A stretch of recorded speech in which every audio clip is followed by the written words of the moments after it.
All right, top of the agenda, the tribunal appearance of Tom Stewart brings to a close an episode that roared to life at the MCG on Saturday afternoon. I understood that I'd made a wrong decision, and it still sits in my gut and still makes me feel quite ill. He's in a bad way, Gary. He's in a really bad way down Prester. He's hardly moved. He's in a world of hurt, Tom Stewart. Yeah. That's as clear-cut as we've seen for a while. It's a real average act from a player that you'd least expect it to come from. When I spoke to him post-game, he said, "I've just made a horrible error and I feel terrible about it." He said, "I ran past the ball and I chose to bump. I didn't mean to do it, but gee, it was terrible execution and I'm going to pay the price for it." The ball is so far gone from Dion Prestia's hands that it's hard to find a defence anywhere. It was an ordinary moment.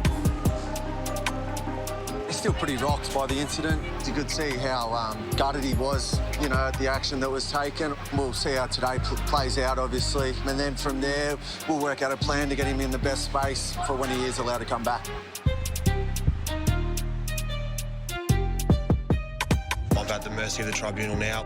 It was a poor act and a poor decision by myself, but I have to live with that now, and I think that's the hardest thing for me.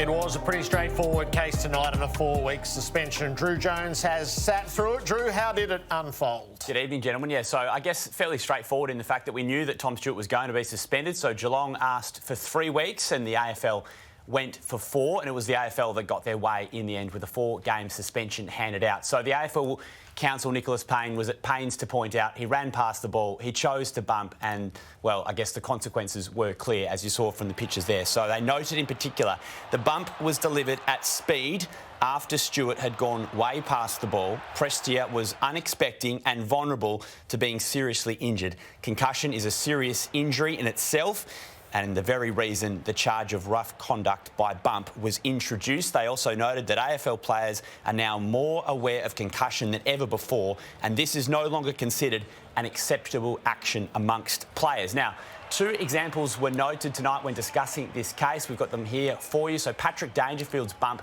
on Jake Kelly last season. Now, this was exactly the same grading as far as severe, high and careless. This was also a 3-game suspension. Now, it's talked about in the fact that from a Geelong council point of view, that was a more severe contact than what we saw from Stewart. This is the other one they cited, a bump from Sam Reid on Nat Fyfe. Now, Geelong say that was actually closer in terms of the impact of that contact than that Dangerfield put on Jake Kelly, and from that point of view they said, we know it's severe, we know he ran past the ball, we think it's a 3-game suspension.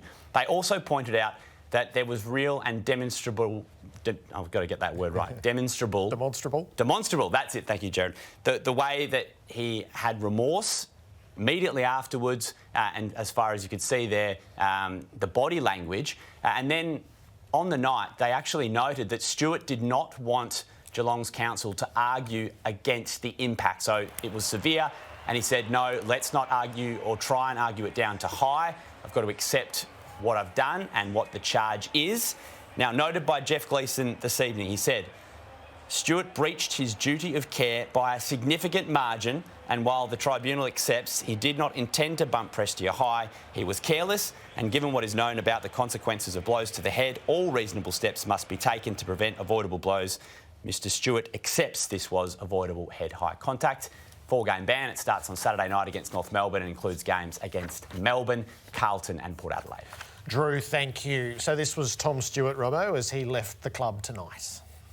As I said from the start, I accept the tribunal's decision. I was left to their discretion, and obviously disappointed in my actions, and I had to own that as a man. And still, my immediate response was Dion's wellness and that of his family that have had to experience this. So, as disappointed and disheartened as I am right now, it's still not about me. It's still about Dion's well-being and how he is. As I've said from the start, I had to own my actions. I understood that I did the wrong thing. The grading system's there to adjudicate that, and they deemed it severe. Ultimately, what I chose to do resulted in somebody getting knocked out. That's not the way I play the game. Never has been. My actions resulted in a consequence that I didn't want to happen, so I had to own that. So the penalty, Robbo, lifts the concussion under the careless banner up from 3 weeks to 4 weeks in a steady progression that I can imagine continues to grow over time. Are you happy with 4 weeks? I thought it would. My flinch reaction was it would land at 4 weeks. Yeah, now that's what you thought? What's your personal feeling? Yep, I think a steady progression on the... So if it's intentional, we're in the 5 to 6 and growing, and if it's careless, we've moved from 3 to 4. So I do. I think this further enshrines the penalties for players who inflict concussion as we go along. It's a really interesting thing you say about the flinch moment. You look at it and you go, God, knocked out.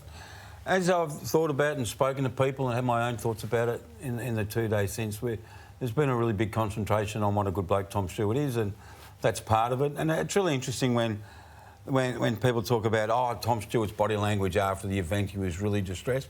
And I wrote down here, yeah, but what about Dion Prestia's body language? Which was Tom's point. Which is his family saw him getting carried off. Now, was it a dirty, mongrel, nasty, vicious act? No. But it was a reckless, nasty act. You could have done some damage to him.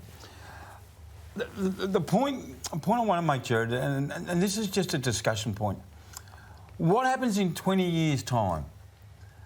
Dion Prestia is suffering really badly in life, and something happens to him. He dies, and they open him up and he's got really bad CTE. God, remember that hit.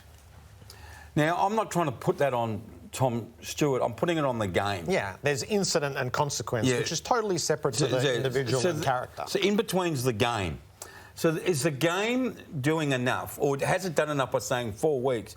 Is that a big enough penalty / deterrent to say, hey, everyone, stop this. Yeah. Stop this, because we don't know what's going to happen to this man in the future. So I think I would answer that partly with the game did more this time than it did last time. So 18 months ago it settled at 3 weeks and now it has lifted that to 4 weeks. I think the natural progression in this is to move from careless to intentional, which we spoke about last time. And throw out careless. There should be the intentional bump. So it's never been ruled this way under this regime. It's time to stop that and actually assess intentional bumps that can have no other outcome other than serious injury and put them in the intentional basket, which allows you to provide greater penalty as we go. You're in the 5 to 6 category as a starting point. Well, the AFL's getting So is the game doing enough? That's the next... I think that's the next progression between seasons, is to change that, which has been rigid and consistent. I'll give them... It's been consistent. I think it's been consistently wrong for 8 years. And it's time to adjust that to move with the overall philosophy that they clearly are aiming for. Yeah, I agree. I don't want to go over spilt milk. We discussed it last night, but how about the AFL and the MRO? Not the person, but the system. How about you stop insulting football by calling that careless? Okay, stop with... You're insulting everyone. That wasn't careless. You know, he said he cared for Dion after the event. I was really worried, and I'm sure you were. But in that moment, you did not care. You didn't, because you went past the ball and you didn't show a duty of care. Yep. So don't give us he was careless when he actually didn't show any care in the moment. So let's strike that word. Yeah, it's really and stop insulting us. It's really easy to move that to intentional once you move past the ball in such a manner, and I think that would be. I think it's actually it's long overdue and it's essential in its application next year. Anyway. The AFL did make a mid-season manoeuvre today, the protected zone, which has been the source of plenty of angst and, in their words, unintended exploitation by the players who are oh so terribly clever. So the Matt Guelphy example is the one that has really brought this into vogue. Sinclair and Guelphy, they split as they come to the protected zone.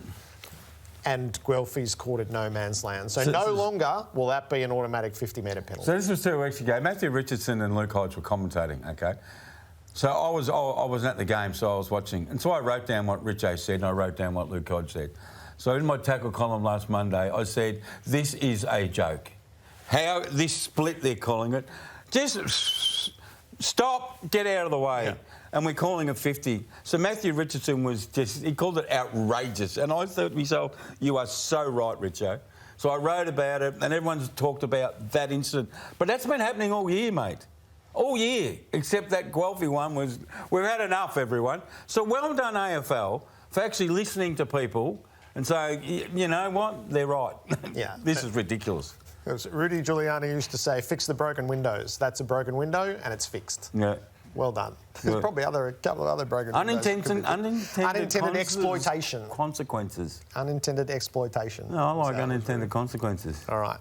Just because you helped Drew with some words before doesn't mean you have to help me. I got 3 quick ones for you before we bring our players in.